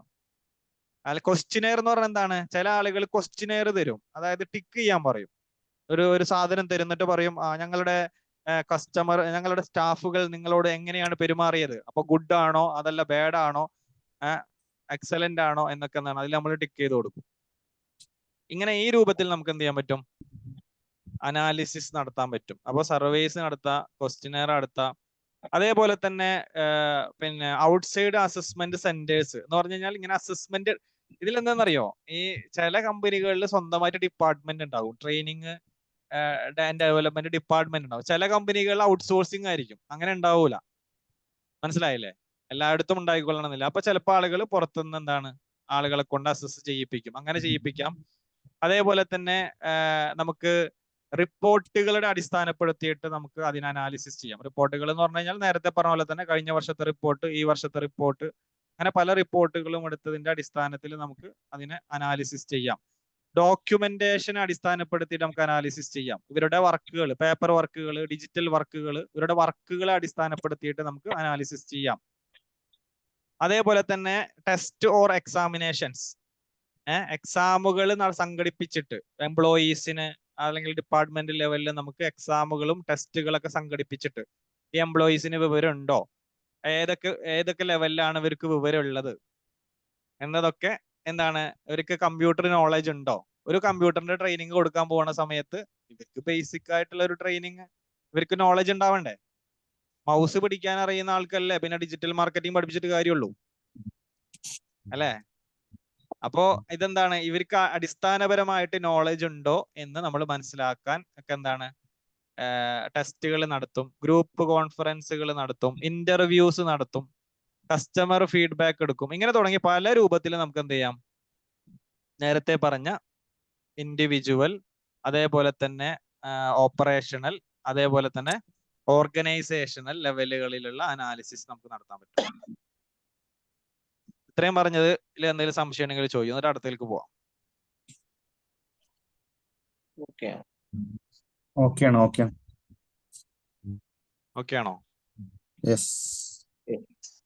ഇത് ഓക്കെ ഓക്കെ അല്ലേ? ഓക്കെ. അപ്പോ ഇനി നമുക്ക് ട്രെയിനിങ്, അപ്പൊ നമ്മൾ ഇതെല്ലാം അനലൈസിസ് ചെയ്തതിന് ശേഷം പിന്നെ നമ്മൾ തിരിച്ചറിയാണ് ഏറ്റവും കൂടുതൽ പ്രശ്നങ്ങളുള്ളത് എവിടെയാണ്. ഏറ്റവും കൂടുതൽ പ്രശ്നങ്ങൾ ഉണ്ടാകുന്നത് ഇതിനെ നമ്മൾ വ്യത്യസ്തമായിട്ടുള്ള രീതിയിലേക്ക് നമ്മൾ എത്തും. എന്ന് പറഞ്ഞു കഴിഞ്ഞാല് നമ്മള് ബെനിഫിറ്റ്സ് ഓഫ് ട്രെയിനിങ് നമ്മൾ പഠിച്ച സമയത്ത് നമ്മളവിടെ കുറച്ച് ട്രെയിനിങ്ങുകളെ കുറിച്ച് പഠിച്ചിട്ടുണ്ടായിരുന്നു അല്ലെ? 3 ടൈപ്പ് ട്രെയിനിങ്ങുകളെ കുറിച്ച് നമ്മൾ പഠിച്ചിട്ടുണ്ടായിരുന്നില്ലേ? എന്തൊക്കെയായിരുന്നു? On the job training, of the job training, പിന്നെ ഇ ലേണിംഗ്. ഒന്ന് വർക്കിൽ സൈറ്റിൽ പോയിട്ട്, ഒന്ന് വർക്ക് സൈറ്റ് അല്ലാതെ പോയിട്ട്, പിന്നെ ഓൺലൈൻ വഴി. ഓക്കെ, അങ്ങനത്തെ ഇതിൽ പഠിച്ചിരുന്നു. അതേപോലെ തന്നെ നമ്മൾ വേറെ കോർപ്പറേറ്റ് ട്രെയിനേഴ്സിനെ കുറിച്ച് പഠിച്ചില്ല. Personality development trainers, technical trainers, knowledge building trainers എന്ന് പറഞ്ഞിട്ട് 3 ടൈപ്പ് കാര്യങ്ങൾ പഠിച്ചിട്ടുണ്ടായിരുന്നു അല്ലെ? പഠിച്ചിട്ടുണ്ടായിരുന്നു. അപ്പൊ നമ്മൾ അനാലിസിസ് ചെയ്തതിന്റെ അടിസ്ഥാനത്തിൽ നമ്മൾ മനസ്സിലാക്കുന്നത് ഒരു ടീം വർക്ക് ഇല്ലാത്തതാണ് പ്രശ്നം. ഒരു ഉദാഹരണം പറയാണ്, there is no teamwork in the company. അതാണ് നമ്മൾ അനാലിസിസ് ചെയ്തിട്ട് മനസ്സിലാക്കുന്നത്. സാറേ, അതായത് രമേശ് സാറേ, നമ്മളെ കമ്പനിയിലുള്ള ഈ 4 പേരും തമ്മിൽ യാതൊരു കണക്ഷനും ഇല്ല. ഒരാള് വരുന്നു, അയാളെ പണി ചെയ്യുന്നു, അയാൾ പോകുന്നു. മറ്റൊരാൾ വരുന്നു, ഇവര് തമ്മിൽ യാതൊരു കമ്മ്യൂണിക്കേഷനും ഇല്ല, ഇവര് തമ്മിൽ അങ്ങോട്ടും ഇങ്ങോട്ടും യാതൊരു ബന്ധവും ഇല്ല. ഇതാണ് ഇവിടുത്തെ പ്രധാന പ്രശ്നമെങ്കിൽ അവിടുത്തെ പ്രശ്നം എന്താണ്? ടീം വർക്ക് ഇല്ല എന്നുള്ളതാണ്. മനസ്സിലായില്ലേ? ഒന്നും അതാകാം. ഇങ്ങനെ ഇത് അനാലിസിസ് ചെയ്തതിന്റെ അടിസ്ഥാനത്തിലാണ് നമുക്ക് കിട്ടുക കേട്ടോ. ചിലപ്പോ എന്താണ്, ടീം വർക്ക് ഇല്ലാത്ത പ്രശ്നമായിരിക്കും. അതല്ലെങ്കിൽ ചില ആളുകൾക്ക് കസ്റ്റമർ വരുന്നുണ്ട്, കസ്റ്റമർ നല്ലോണം കയറി വരുന്നുണ്ട്, പക്ഷെ ഈ സെയിൽസിൽ ഇരിക്കുന്ന ആളുകൾക്ക് ഇത് കൃത്യമായിട്ട് കൺവേ ചെയ്യാൻ പറ്റുന്നില്ല. Communication problem. നമ്മളെ കയ്യിലുള്ള സാധനം, ഈ പൈപ്പ് നല്ല പൈപ്പാണെന്നും ഇതിന്റെ റേറ്റ് ഇന്നതാണെന്നും ഇതിന് ഇത്ര ക്വാളിറ്റി ഉണ്ടെന്നും കൃത്യമായിട്ട് കൺവേ ചെയ്താലല്ലേ ആളുകൾ മേടിക്കുള്ളൂ. ഇത് പറയാനുള്ള അപ്പൊ ഇത് പറയാൻ അതെ. അപ്പോ സെയിൽസ് ക്ലോസിംഗ്. അപ്പോ അത് ആർക്കില്ല, ഇവിടെ ഇരിക്കും. അങ്ങനെ പല നിഗമനങ്ങളിലേക്കും നമുക്ക് എത്താൻ പറ്റും. അപ്പോൾ ടീം വർക്ക് ഇല്ലാത്ത ഒരാൾക്ക്, അതിൽ കമ്മ്യൂണിക്കേഷൻ ഇല്ലാത്ത ഒരു ടീമിന് നമുക്ക് എന്താണ് കൊടുക്കേണ്ടത്? അവിടെ മിക്കവാറും സോഫ്റ്റ് സ്കിൽസ് ട്രെയിനിങ് ആയിരിക്കും കൊടുക്കേണ്ടി വരിക, അല്ലെങ്കിൽ ഇന്റർപേഴ്സണൽ ട്രെയിനിങ് ആണ് അവിടെ കൊടുക്കേണ്ടി വരിക. വെറുതെ അവിടെ പോയിട്ട് പിന്നെ വല്ല ടെക്നിക്കൽ ട്രെയിനിങ് കൊടുത്തിട്ട് കാര്യമില്ല. എക്സലും വേർഡും പഠിപ്പിച്ചിട്ട് കാര്യമുണ്ട് അവരെ? ഇല്ല അല്ലെ? അപ്പോ അവിടെ അവർക്ക് കൊടുക്കേണ്ടത് പേഴ്സണാലിറ്റി ഡെവലപ്മെന്റ് ട്രെയിനിങ്, അതായത് സോഫ്റ്റ് സ്കിൽസ് ട്രെയിനിങ് ആണ് അവിടെ കൊടുക്കേണ്ടത്. എങ്ങനെ ഒരു ടീമായിട്ട് വർക്ക് ചെയ്യാം, എങ്ങനെ മറ്റുള്ളവരോട് കമ്മ്യൂണിക്കേറ്റ് ചെയ്യാം, അല്ലെ, എങ്ങനെ പിന്നെ കുറച്ചും കൂടിയും എംപതറ്റിക് ആയിട്ട് ആളുകളോട് സമീപിക്കാം തുടങ്ങിയിട്ടുള്ള സ്കില്ലുകളാണ് അവരെ പഠിപ്പിക്കേണ്ടത്. അപ്പൊ അവിടെ പേഴ്സണാലിറ്റി ഡെവലപ്മെന്റ് ട്രെയിനിങ് ആണോ വേണ്ടത്? അതല്ല ടെക്നിക്കൽ ട്രെയിനിങ്. ടെക്നിക്കൽ ട്രെയിനിങ് എന്ന് പറയുന്ന സമയത്ത് ചില സന്ദർഭങ്ങളിൽ ഇപ്പോഴും എന്തായിരിക്കും, ചില സ്റ്റാഫുകൾക്ക് അത്ര കണ്ട് സ്പീഡില് ചിലപ്പോൾ കമ്പ്യൂട്ടർ ഉപയോഗിക്കാനോ അതല്ലെങ്കിൽ മറ്റുള്ള കാര്യങ്ങൾ നിർവഹിക്കാനോ ചെയ്യാത്ത സാഹചര്യങ്ങളിൽ അവിടെ അവർക്ക് ടെക്നിക്കൽ ട്രെയിനിങ്ങുകൾ ആവശ്യമായിട്ട് വരും. അല്ല, ജാസ്മിൻ വർക്ക് ചെയ്യുന്ന കമ്പനിയിൽ കുറേ ആളുകളുണ്ട്, പക്ഷെ അവര് എന്തല്ല, ടെക്നിക്കലി എന്തില്ല, അവര് കുറച്ചും കൂടി ട്രെയിൻഡ് അല്ല. അപ്പൊ അവിടെ അത് കൊടുക്കുകയാണെങ്കിൽ കുറച്ചും കൂടി മെച്ചം ഉണ്ടാക്കാൻ നമുക്ക് പറ്റും. അപ്പൊ ആ രൂപത്തിൽ നമുക്ക് ഏത് ട്രെയിനിങ് ആണോ വേണ്ടത്, അപ്പൊ ആ ട്രെയിനിങ് അവിടെ ട്രെയിനിങ്ങിന് ഒരുപാട് ഓപ്ഷനുകൾ നമ്മുടെ മുമ്പിലുണ്ട് കേട്ടോ. അത് ട്രെയിനിങ് ചിലപ്പോൾ ലോങ് ടേം ട്രെയിനിങ് ആയിരിക്കും, അതായത് ഒരു വർഷമൊക്കെ നീണ്ടു നിൽക്കുന്ന ട്രെയിനിങ്ങുകൾ സംഘടിപ്പിക്കാറുണ്ട്. അതേപോലെ തന്നെ ചിലപ്പോ ഒരു ദിവസത്തെ ട്രെയിനിങ് സംഘടിപ്പിക്കാറുണ്ട്. അതേപോലെ തന്നെ ബിഗിനർ ലെവലില്, അല്ലെ, ഓരോ ലെവൽ അനുസരിച്ചിട്ടുണ്ടാവല്ലോ, ബിഗിനർ ലെവലില്, അഡ്വാൻസ്ഡ് ലെവലില് നമുക്ക് നടത്താൻ പറ്റും. അതേപോലെ തന്നെ ഇ ലേണിംഗ് നടത്താൻ പറ്റും, അതായത് ഓൺലൈൻ ട്രെയിനിങ്ങുകൾ കൊടുക്കാൻ പറ്റും. അതേപോലെ തന്നെ അവർക്ക് മെന്ററിങ് കൊടുക്കാൻ പറ്റും. മെന്ററിങ് ചില ആളുകൾക്ക് ചിലപ്പോൾ മെന്ററിങ് കൊടുക്കേണ്ടി വരും, അപ്പൊ അത് മെന്ററിങ് ആയിട്ട് നമുക്ക് അവിടെ കൊടുക്കാൻ പറ്റും. അതേപോലെ തന്നെ അവർക്ക് ചിലപ്പോൾ സെമിനാറുകൾ രൂപത്തിൽ ചില കമ്പനികൾ ചെയ്യാറുണ്ട്, സെമിനാറുകൾ സംഘടിപ്പിക്കും. അതെന്തിനാണ്? അവിടെ എക്സ്പേർട്ട് സ്പീക്കേഴ്സിനൊക്കെ കൊണ്ടുവന്ന് അവർക്ക് പുതിയ ഇൻഫോർമേഷൻസ് കൊടുക്കും, അല്ലെ. പല കമ്പനികളിലും പല എക്സ്പോ ടൈപ്പ് അതല്ലെങ്കിൽ സെമിനാർ ടൈപ്പ് പരിപാടികളൊക്കെ സംഘടിപ്പിക്കും. എന്തിനാണെന്ന് വെച്ച് കഴിഞ്ഞാൽ അവിടുത്തെ സ്റ്റാഫുകൾക്ക് ആ മേഖലയിലുള്ള പുതിയ ആളുകൾ വന്നിട്ട് പുതിയ വിവരങ്ങൾ കൊടുക്കുമ്പോൾ, ഇപ്പൊ ഒരു ഉദാഹരണം പറയുകയാണെങ്കിൽ ചില മോട്ടോറുകളുടെ കമ്പനികൾ, ചെറിയ ചെറിയ മോട്ടോഴ്സിന്റെ കമ്പനികളിലൊക്കെ എന്താണ്, പുതിയ മോട്ടോഴ്സിന്, പുതിയ ഇൻവെൻഷൻസിനെ കുറിച്ചിട്ടൊക്കെ വന്ന് ക്ലാസ് എടുക്കുമ്പോഴാണ് ഇവർക്ക് മനസ്സിലാവുക ഇത് ഇങ്ങനെയാണ് എന്നൊക്കെ മനസ്സിലാക്കുക, അല്ലെ. അപ്പൊ അങ്ങനെ അവിടെ എന്താണ്, ചില സെമിനാറുകൾ സംഘടിപ്പിക്കും. അതേപോലെ തന്നെ നെറ്റ്വർക്കിംഗ് അതിന്റെ ഭാഗമായിട്ട് നമ്മൾ ചെയ്യുന്നത്. നെറ്റ്വർക്കിംഗ് എന്ന് പറഞ്ഞാൽ പല കമ്പനികളിലുള്ള ആളുകളുമായിട്ട് കണക്ട് ചെയ്തു കൊടുക്കുക, അതതിന്റെ ഒരു ഭാഗമാണ്. കണക്ടിവിറ്റി കൊടുക്കുമ്പോൾ പുതിയ പുതിയ ആളുകളുമായിട്ട് നമ്മൾ കണക്ട് ചെയ്യപ്പെടുമ്പോൾ പുതിയ കാര്യങ്ങൾ നമ്മൾ പഠിക്കോ ഇല്ലേ? സെയിം ഫീൽഡിലുള്ള, ഇപ്പൊ നിങ്ങൾ ട്രെയിനേഴ്സ് ആണല്ലോ, നിങ്ങൾ വേറെ ഒരുപാട് ട്രെയിനേഴ്സ് ആയിട്ട് നിങ്ങൾ കണക്ട് ആവുന്നതിനനുസരിച്ചിട്ട് നിങ്ങൾക്ക് ഡെവലപ്പ് ആവാൻ പറ്റും. നിങ്ങൾ യോജിക്കുന്നുണ്ടോ ഇല്ലേ? യെസ്. അപ്പൊ ഇതേപോലെ തന്നെയാണ് നമ്മളുടെ കമ്പനികളിലുള്ള ആളുകളെ സംബന്ധിച്ചിടത്തോളം മറ്റ് സെയിം ഫീൽഡിൽ വർക്ക് ചെയ്യുന്ന ആളുകളുമായിട്ട് നെറ്റ്വർക്കിംഗ് ഉണ്ടാക്കി കൊടുക്കുന്നതിലൂടെ അവർക്ക് ഡെവലപ്പ് ആകാൻ പറ്റുന്നു എന്നുള്ളതാണ്. അതേപോലെ തന്നെ പ്രൊജക്ട് വർക്കുകൾ നമ്മൾ കൊടുക്കും. ഓരോ ടീമുകൾക്ക് പ്രൊജക്ട് വർക്കുകളായിട്ട് നമുക്ക് നമുക്ക് കൊടുക്കാം. അപ്പൊ അതിന്റെ ഭാഗമായിട്ട് അവർ ആ പ്രൊജക്ട് ചെയ്യുന്നു, അതവർ നിർവഹിക്കുന്നു. അതിന്റെ ഭാഗമായിട്ട് അവർക്ക് അതെന്ത് ചെയ്യാൻ പറ്റും, അതിലൂടെ കൂടുതൽ കാര്യങ്ങൾ അവർക്ക് നേടിയെടുക്കാൻ പറ്റും. അപ്പൊ ഇങ്ങനെ എന്താണോ അവർക്ക് ആവശ്യമുള്ളത് അതിലേക്ക് നമ്മൾ എത്തിച്ചേരുകയാണ് ചെയ്യുക. അപ്പോൾ അതാണ് നമ്മൾ ട്രെയിനിങ് നീഡ് അനാലിസിസിലൂടെ നമ്മൾ ആ ഒരു വ്യത്യസ്തമായിട്ടുള്ള ട്രെയിനിങ് മെത്തേഡുകൾ നമ്മൾ ഉപയോഗിച്ചിട്ട് നമ്മൾ മുന്നോട്ട് പോകും. ഓക്കെ, ഇനി ട്രെയിനിങ് നീഡ് അനാലിസിസിന്റെ മറ്റൊരു അഡ്വാൻറ്റേജസ് ആൻഡ് ഡിസഡ്വാൻറ്റേജസ് നോക്കുകയാണെങ്കിൽ ഇതില്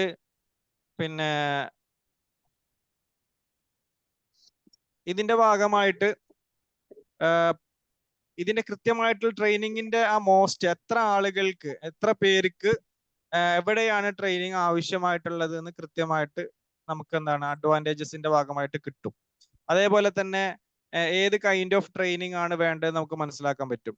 അതേപോലെ തന്നെ company direct resources towards right training programmes, അതായത് അവരുടെ ഡയറക്റ്റ് റിസോഴ്സസിനെ റൈറ്റ് ട്രെയിനിങ്ങിലേക്ക് അതിന് വേണ്ടിയിട്ട് ഹെൽപ്പ് ചെയ്യും. അതേപോലെ തന്നെ ഇംപ്രൂവ് ദയർ ക്വാളിറ്റി ഓഫ് സർവീസിന്റെ ക്വാളിറ്റി ഇംപ്രൂവ് ആകും.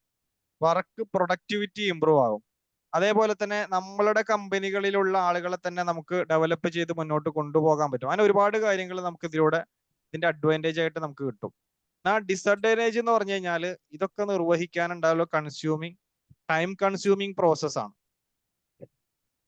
സാധാരണ ഒരു ഷോപ്പിലോ ഒരു കമ്പനിയിലോ ഒക്കെ ഇങ്ങനെയൊക്കെ ചെയ്യാന്ന് പറഞ്ഞു കഴിഞ്ഞാൽ ടൈം കൺസ്യൂമിങ് ആണ്. മാത്രമല്ല കോസ്റ്റ്, അല്ലെ, കോസ്റ്റ് ചിലപ്പോ ഭയങ്കര ഹൈ ആയിരിക്കും. നമ്മൾ വിചാരിക്കുന്നത് പോലെ ചെറിയ രൂപത്തിലൊന്നും അത് ഉണ്ടായിക്കൊള്ളണമെന്നില്ല.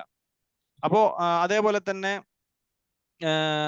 ആ പ്രോസസ്സിനെ ഓക്കെ ചില എംപ്ലോയികളിൽ നിന്ന് അത്ര കണ്ട് നമുക്ക് പിന്നെ അതിന്റെ ഒരു റെസ്പോൺസ് നമുക്ക് അല്ലെങ്കിൽ ഒരു എഫക്റ്റീവ്നെസ് നമുക്ക് അത്രയും താഴെക്കടയിലുള്ള ആളുകളിൽ നിന്ന് അത്ര എഫക്റ്റീവ്നെസ് നമുക്ക് കിട്ടിക്കൊള്ളണമെന്നില്ല. അതേപോലെ തന്നെ ചില എംപ്ലോയീസ് റൈറ്റ് ആയിട്ടുള്ള, ഇപ്പൊ നമ്മൾ സാധാരണ ഈ ക്വസ്റ്റ്യനെയർ ഒക്കെ കൊടുക്കുന്ന സമയത്ത് നമുക്കറിയാം റൈറ്റ് ഇൻഫോർമേഷൻസ് തരാത്തവരുണ്ടാകും. ഇപ്പൊ നമ്മൾ തന്നെ പലപ്പോഴും നമുക്ക് പല ക്വസ്റ്റ്യനെയറും കിട്ടുന്ന സമയത്ത് നമ്മളിങ്ങനെ അടിച്ചു വിടായിരിക്കും. അങ്ങനെ കൃത്യമായിട്ടുള്ള ഇൻഫോർമേഷൻസും ഡാറ്റ ഒന്നും തന്നോളണം എന്നില്ല. കാരണം അത് അവരെ ബാധിക്കുന്ന ഒരു പ്രശ്നമാണല്ലോ. അപ്പൊ എനിക്ക് അറിയില്ല എന്നുള്ള കാര്യം ഞാൻ പറയൂലല്ലോ. അങ്ങനെയൊക്കെ പ്രശ്നങ്ങൾ ഉണ്ടാവും. അപ്പൊ അതൊക്കെ അതിന്റെ ഒരു ഡിസഡ്വാൻറ്റേജസ് ആയിട്ട് നമ്മൾ മനസ്സിലാക്കുക. പിന്നെ അതേപോലെ തന്നെ അത് ട്രെയിനിങ്ങിന്റെ ഭാഗമായിട്ട് അതിന്റെ കോഴ്സും കുറച്ച് സൊല്യൂഷൻസും കുറച്ച് കാര്യങ്ങൾ, അതായത് ഇപ്പൊ ഒരു പിന്നെ സ്കില്ല് നോളേജില് ഒരു പിന്നെ അവിടെ അതാണ് നമുക്ക് പ്രശ്നമായിട്ട് വരുന്നതെങ്കിൽ നമ്മൾ അവിടെ ട്രെയിനിങ് കൊടുക്കാം, പ്രാക്ടീസ് കൊടുക്കാം, അയാൾക്ക് ഫീഡ്ബാക്ക് കൊടുക്കാം, അദ്ദേഹത്തിന് ട്രാൻസ്ഫർ കൊടുക്കാം, ടെർമിനേഷൻ കൊടുക്കാം. ഇങ്ങനെ പല ലെവലുകളിൽ നമുക്കിത് നിർവഹിക്കാൻ പറ്റും. അപ്പൊ ആദ്യം തന്നെ ടെർമിനേഷൻ കൊടുക്കുക എന്നുള്ളതിനേക്കാൾ അപ്പുറത്ത് ഒരു സ്കില്ലിലും ഒരു നോളജിലുമുള്ള ഒരു പ്രശ്നം വരുന്നിടത്ത് അവിടെ നമ്മൾ സൊല്യൂഷൻ ആയിട്ട് ചിലപ്പോൾ എന്താണ് ട്രെയിനിങ് കാണും. ചിലപ്പോൾ ട്രെയിനിങ് ആവശ്യം ഉണ്ടാവില്ല, മറിച്ച് എന്താണ് അവിടെ പ്രാക്ടീസ് ആയിരിക്കും ആവശ്യം. അതവര് വീണ്ടും വീണ്ടും ചെയ്യിപ്പിക്കുക എന്നുള്ളതും അവിടെ അതിന് ഒരു ഫീഡ്ബാക്ക് കൊടുക്കുക എന്നുള്ളതും. മനസ്സിലായില്ലേ? ട്രെയിനിങ് ചിലപ്പോൾ അവിടെ ആവശ്യം ഉണ്ടാവില്ല, മറിച്ച് എന്താണ് അവിടെ പ്രാക്ടീസ് ആയിരിക്കും ആവശ്യം, പിന്നെ ഫീഡ്ബാക്ക് ആയിരിക്കും ആവശ്യം. അതല്ല ഇവര് ഇതിലൊന്നും അല്ലെ, ചില ആളുകൾ എന്താണ് ഇതിലൊന്നും ചിലപ്പോൾ ആവൂല. അങ്ങനൊക്കെ വരുമ്പോഴാണ് പിന്നെ ലാസ്റ്റ് ഘട്ടങ്ങളിലേക്ക് പോകാട്ടോ. പിന്നെ ലാക്ക് ഓഫ് ഫീഡ്ബാക്ക് കിട്ടാത്ത സാഹചര്യങ്ങൾ ഉണ്ടെങ്കിൽ അവിടെ എന്താണ്, അവിടെ ഫീഡ്ബാക്ക് നമ്മൾ എന്തുകൊണ്ട് ഉണ്ടാകുന്നില്ല, ഫീഡ്ബാക്ക് നമുക്ക് കിട്ടുന്നതിലേക്ക് അവിടെ എന്താണ് നമ്മൾ മൂവ് ചെയ്യണം. ചിലപ്പോൾ ഫീഡ്ബാക്ക് പിന്നെ എടുക്കുന്നുണ്ടാവില്ല, അതല്ലെങ്കിൽ ഫീഡ്ബാക്കിന് ആവശ്യമായിട്ടുള്ള മെറ്റീരിയലുകൾ ഉണ്ടാവില്ല, അതിന്റെ സംവിധാനം ഉണ്ടാവില്ല. അപ്പൊ അതവിടെ നിയോഗിക്കാം. കാരണം ഫീഡ്ബാക്ക് കിട്ടിക്കഴിഞ്ഞാൽ മാത്രമാണ് നമുക്ക് അസസ്മെന്റ് നടത്താൻ പറ്റുള്ളൂ. പിന്നെ അതിനെ ആ ഒരു സ്റ്റാൻഡേർഡിലേക്ക് കൊണ്ടുവരാൻ ആവശ്യമായിട്ടുള്ള കാര്യങ്ങൾ നിർവഹിക്കുക. മോട്ടിവേഷൻ ഇല്ല, നോ മോട്ടിവേഷൻ. അങ്ങനെ വർക്ക് ചെയ്യുന്നുണ്ട് എല്ലാവരും, നല്ല വർക്കിംഗ് തന്നെ, പക്ഷെ അവർക്ക് എന്തില്ല, ഒരു മോട്ടിവേഷനും ഇല്ല. അതായത് ആളുകൾ നല്ല സെയിൽ കൊണ്ടുവരുന്നുണ്ട്, പക്ഷെ അവരെ മോട്ടിവേറ്റ് ചെയ്യുക, അവർക്കൊരു റിവാർഡ് കൊടുക്കുക, അവർക്ക് എന്തെങ്കിലും ഒരു അപ്രീഷിയേഷൻ കൊടുക്കുക, ഇത് അവിടെ ഇല്ല എന്നുണ്ടെങ്കിൽ ആ റിവാർഡ് നമ്മൾ അവിടെ സെറ്റ് ചെയ്യുക. അതേപോലെ തന്നെ ചിലപ്പോൾ അവിടെ ക്ലിയർ ഗോൾ ഉണ്ടാവില്ല, അല്ലെങ്കിൽ എക്സ്പെക്ടേഷൻ ഉണ്ടാവില്ല. അപ്പൊ അത് നമ്മൾ എന്ത് ചെയ്യുക, അവിടെ ഗോള് സെറ്റ് ചെയ്ത് കൊടുക്കുക, അവരുടെ എക്സ്പെക്ടേഷൻ, അവരുടെ ഒരു ടാർഗറ്റ്, അതൊക്കെ എന്ത് ചെയ്യുക, നമുക്ക് അവിടെ സെറ്റ് ചെയ്ത് കൊടുക്കാം. അതേപോലെ തന്നെ ജോബിന്റെ എൻവയൺമെന്റിൽ എന്തെങ്കിലും പ്രശ്നം ഉണ്ടെങ്കിൽ ആ ജോബ് എൻവയൺമെന്റിനെ നമുക്ക് എന്ത് ചെയ്യാം, ചേഞ്ച് ആവശ്യമുണ്ടെങ്കിൽ പിന്നെ സ്ഥലം അതിന്റെ ഒരു ചേഞ്ച് ആവശ്യമുണ്ടെങ്കിൽ അത് നമുക്ക് നിർവഹിക്കാം. കുറച്ച് ഉദാഹരണങ്ങൾ പറഞ്ഞു തന്നതാണ് കേട്ടോ. നമ്മൾ ചില സൊല്യൂഷൻസ് അതിലേക്ക് നമ്മളിങ്ങനെ കാണുന്നതാണ്. എല്ലാത്തിനും ഇങ്ങനെ തന്നെ ആയിരിക്കൂല, നമ്മൾ തന്നെയാണ് അതിന്റെ ഒരു നിഗമനത്തിലേക്ക് എത്തുക. അതേപോലെ തന്നെ പൊട്ടൻഷ്യൽ, ആവശ്യമായിട്ടുള്ള എബിലിറ്റി ഇല്ലാത്ത ആളുകളെ സംബന്ധിച്ചിടത്തോളം ഒന്നുകിൽ നമ്മൾ എന്ത് ചെയ്യും, ആ എബിലിറ്റിയെ ഇമ്പ്രൂവ് ചെയ്യാൻ നോക്കും. അതല്ല ഒരാൾക്ക് ആ എബിലിറ്റിയിലേക്ക് എത്താൻ പറ്റാത്ത ഒരാളാണെങ്കിൽ അദ്ദേഹത്തെ ചിലപ്പോൾ നമ്മൾ എന്ത് ചെയ്യും, നമ്മൾ മാറ്റോ അതല്ലെങ്കിൽ മറ്റു കാര്യങ്ങളിലേക്ക് നമ്മൾ പോവേണ്ടി വരും. അപ്പൊ ഇവിടെ ഈ രൂപത്തിൽ നമുക്ക് ചില കോഴ്സസും കാര്യങ്ങളും ഒക്കെ നമുക്ക് നിർവഹിക്കാൻ പറ്റും. മനസ്സിലായില്ലേ? ഇനി ഈ ട്രെയിനിങ് നീഡ് അനാലിസിസിന് ശരിക്കും പറഞ്ഞു കഴിഞ്ഞാൽ പിന്നെ ഒരു മെത്തേഡ് തന്നെ ഉണ്ടാകും. മെത്തേഡ് എന്ന് പറഞ്ഞാൽ ഓരോ കമ്പനികളിലും അവരുടേതായിട്ടുള്ള ഒരു രീതി ഉണ്ടാകും. ഇതെങ്ങനെ ചെയ്യണം എന്നുള്ളതിനെ കുറിച്ചിട്ടുള്ള രീതികൾ ഉണ്ടാവും. ഒരു ഉദാഹരണം പറയുകയാണെങ്കിൽ ഇപ്പോൾ ഇവിടെ ഞാനൊരു ഇത് ഞാൻ നിങ്ങൾക്ക് ഷെയർ ചെയ്ത് തരാം. ഇവിടെ നോക്കുക, training need analysis template. Okay, ഈ ടെംപ്ലേറ്റ് നിങ്ങൾക്ക് ഇട്ടുതരാം. അപ്പൊ ഇവിടെ എന്താണ്, ഇവിടെ ഓരോ ചോദ്യങ്ങൾ ഉണ്ടാവും അല്ലെ. Analyse the present situation, what is going on now, how are employees performing. അപ്പൊ ഇവിടെ ആൻസർ നമ്മൾ എഴുതണം കേട്ടോ. ഒരു ഉദാഹരണമാണ്. പിന്നെ what result are being achieved, എന്തൊക്കെ റിസൾട്ട് അച്ചീവ് ചെയ്തു. How are customers affected by the situation, അവിടെ ആൻസർ ആയിട്ട് എഴുതാം.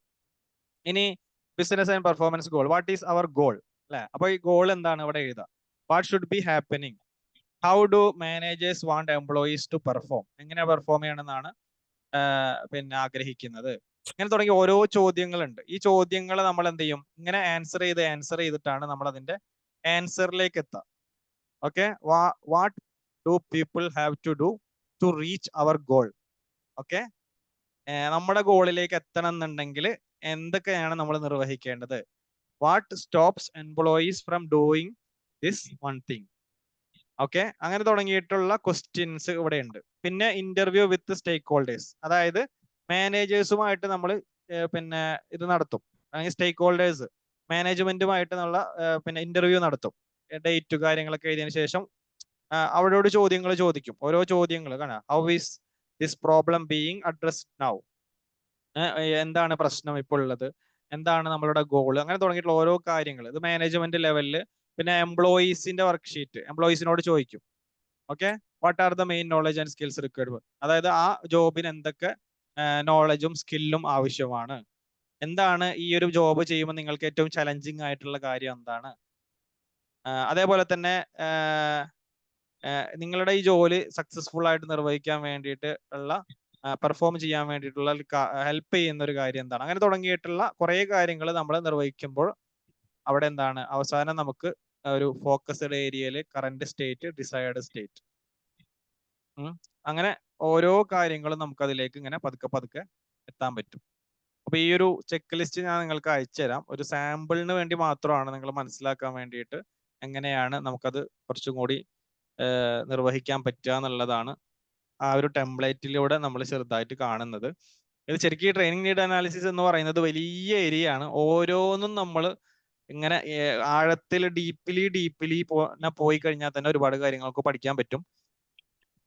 അപ്പൊ ഒരു ഓവറോൾ ഒരു ജസ്റ്റ് ഐഡിയ മാത്രമാണ് ഞാനിപ്പോ ഇവിടെ നൽകിയിട്ടുള്ളത്. നിങ്ങൾക്ക് അതിനെ കൂടുതൽ നിങ്ങൾക്ക് പഠിക്കാനുള്ള ഒരു മെന്റാലിറ്റിയിലേക്ക് നിങ്ങൾ വരിക. അങ്ങനെ വരുന്ന സമയത്ത് കുറെ കാര്യങ്ങൾ പഠിക്കാൻ പറ്റും. പറഞ്ഞോ. ഇതിപ്പോ ഇപ്പൊ ഈ പറഞ്ഞ ഭാഗം വലിയൊരു ഏരിയ ആണല്ലോ. അപ്പൊ അത് നമ്മൾ കൂടുതലായിട്ട് വേറെ എവിടെ നിന്നാണ് പഠിക്കാൻ പറ്റുന്ന സോഴ്സ് ഈ സംഭവങ്ങൾ? സോഴ്സ് നമുക്ക് ഗൂഗിൾ ചെയ്ത് തന്നെ ഒരുപാട് സാധനങ്ങൾ കിട്ടും. അങ്ങനെ കിട്ടൂലേ?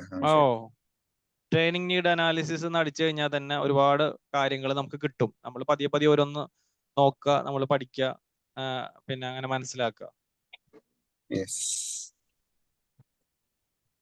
അത് ചെയ്യാനുള്ള ഒരു എബിലിറ്റിയിലേക്ക് നമ്മൾ എത്തുക എന്നുള്ളതാണ്. ഇപ്പൊ നമ്മളൊരു സ്ഥലത്ത് എത്തിക്കഴിഞ്ഞു കഴിഞ്ഞാൽ നമുക്കത് നമ്മളൊരു ട്രെയിനിങ് എടുക്കാൻ പോവുകയാണെങ്കിൽ ട്രെയിനിങ് നീഡ് അനാലിസിസ് നമ്മൾ നടത്തണം. അപ്പൊ നടത്തണം എന്നുണ്ടെങ്കിൽ നമ്മൾ ഈ പറഞ്ഞ പോലെ തന്നെ നമ്മൾ ഇന്റർവ്യൂ നടത്താനും ആളുകൾക്ക് ക്വസ്റ്റ്യനെയർ കൊടുക്കാനും അതേപോലെ തന്നെ അതിനോടനുബന്ധിച്ചുള്ള ജോബ് പ്രൊഫൈൽ നോക്കാനും അവരുടെ സ്കില്ലും നോളേജും നമുക്ക് അളക്കാനും അവരെ ഒബ്സർവ് ചെയ്യാനും ഇതൊക്കെ നമുക്ക് ഒരു എബിലിറ്റി ഉണ്ടാവുക എന്നുള്ളതാണ്. അപ്പൊ നമ്മൾ വിചാരിക്കുന്ന സാധാ ട്രെയിനറിൽ നിന്ന് നമുക്കൊരു കോർപ്പറേറ്റ് വേൾഡിലെ ഒരു ട്രെയിനറിലേക്ക് പോകാൻ പറ്റും എന്നുള്ളതാണ് അതിന്റെ ഒരു മാറ്റം എന്ന് പറയുന്നത്.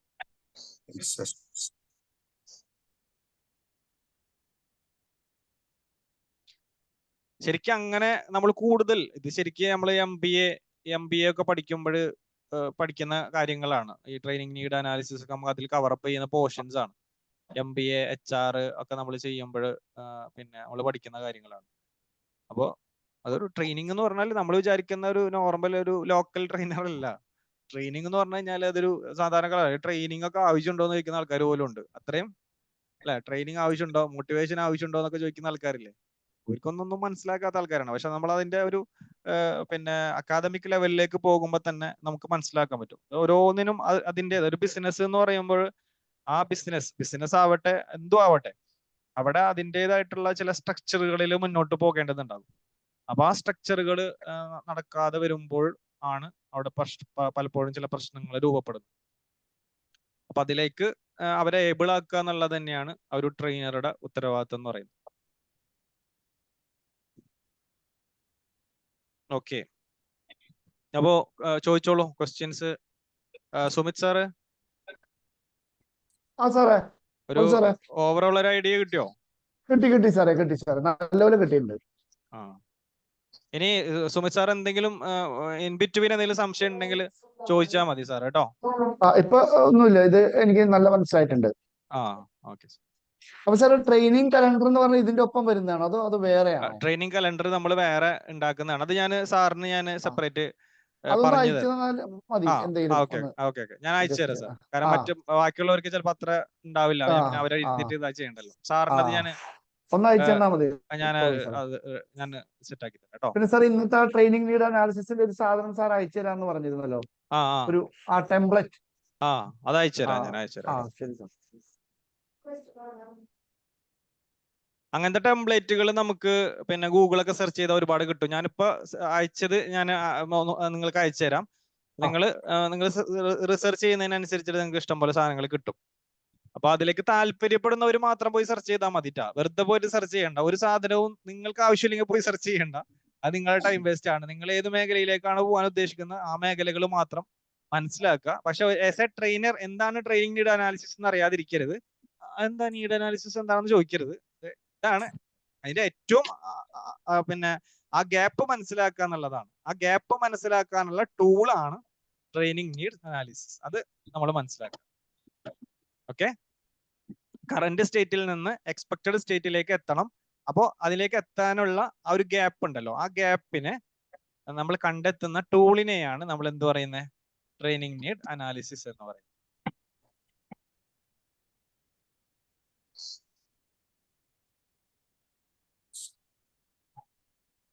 ഓക്കെ, അപ്പോ എല്ലാവരും ഓക്കെ ആണെങ്കിൽ നമുക്ക് പതുക്കെ പോകാം അല്ലേ? Okay sir.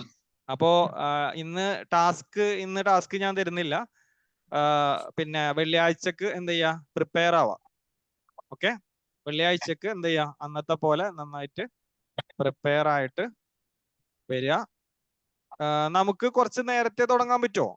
8:30 എന്നുള്ളത് ഒരു 8:15 തുടങ്ങാൻ പറ്റുമോ നമുക്ക്? ഒരു 15 മിനിറ്റ് മുമ്പ് തുടങ്ങിക്കൂടെ? അപ്പം കുറച്ചും കൂടി ടൈം നമുക്ക് അവിടെ നിന്ന് ഇങ്ങോട്ട് സേവ് ചെയ്യാലോ. അതല്ലെങ്കിൽ ഒരു 8 മണിക്ക് തുടങ്ങാൻ പറ്റുമോ? 8 മണിക്ക് 8 മണിക്ക് സ്റ്റാർട്ട് ചെയ്യാം. പറ്റുമോ?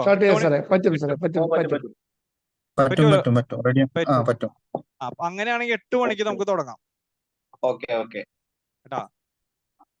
അപ്പോ പിന്നെ നമുക്ക് വേറെ പ്രശ്നമില്ലല്ലോ. കാരണം നമ്മൾ 8:30 തുടങ്ങി കഴിഞ്ഞാൽ പിന്നെ നമുക്ക് 10:30 അവിടെ നിന്ന് അങ്ങോട്ട് മാക്സിമം അവിടെ പോകുമ്പോൾ അങ്ങോട്ട് പോകും തോറും പിന്നെ നമുക്കൊരു അയ്യോ സമയം കുറെ ആയല്ലോ എന്നുള്ളൊരു ഇതാണ്. അപ്പൊ നമുക്ക് 8 മണിക്ക് തുടങ്ങാം. അപ്പൊ മാക്സിമം എല്ലാവരും സെറ്റ് ആയിട്ട് വരാം. നല്ല സൂപ്പർ ആയിട്ട് കേട്ടോ എല്ലാവരും. Okay okay. അപ്പൊ ശരി, bye bye, good night. Good night all of you. പിന്നെ അതിന്റെ ഇടയിൽ എന്റെ വാട്സപ്പേ ഒന്ന് ബ്ലോക്ക് ആയി പോയി. വാട്സപ്പ് കിട്ടുന്നില്ല എനിക്ക്. അപ്പൊ അതുകൊണ്ട് പിന്നെ ഞാനിപ്പോ 24 hour അതിനൊരു മെസ്സേജ് വാട്സപ്പിന് ഞാൻ റിക്വസ്റ്റ് അയച്ചിട്ടുണ്ട്. ബാൻ ആയി പോയി, കിട്ടുന്നില്ല. ഇന്ന് രാവിലെ മുതൽ കിട്ടുന്നില്ല. അപ്പോ പിന്നെ നമ്മുടെ ഓഫീസിന്റെ നമ്പറിൽ നിന്ന് ഞാൻ അയക്കാം കേട്ടോ. അത് ഞാൻ സിസ്റ്റത്തിൽ ഞാൻ അത് ലോഗ് ചെയ്തിട്ടുണ്ട്. എന്റെ നമ്പർ കിട്ടുന്നില്ല, കംപ്ലീറ്റ്ലി ബ്ലോക്ക് ആയി പോയി. അത് തിരിച്ചു കിട്ടോ ഇല്ലയെന്ന് അറിയില്ല, എന്തായാലും പരിശ്രമിക്കുന്നുണ്ട് കേട്ടോ. അപ്പൊ ആരെങ്കിലും മെസ്സേജ് അയച്ചു കഴിഞ്ഞിട്ടുണ്ടെങ്കിൽ ഇപ്പോഴും 1 tick ആയിട്ട് കിടക്കുന്നുണ്ടാവും. അപ്പൊ സാറിന് എന്ത് പറ്റിയെന്ന് വിചാരിക്കണ്ട, അതാണ് സംഭവം കേട്ടോ. ഓക്കെ, അപ്പൊ ശരി, bye bye, good night all of you.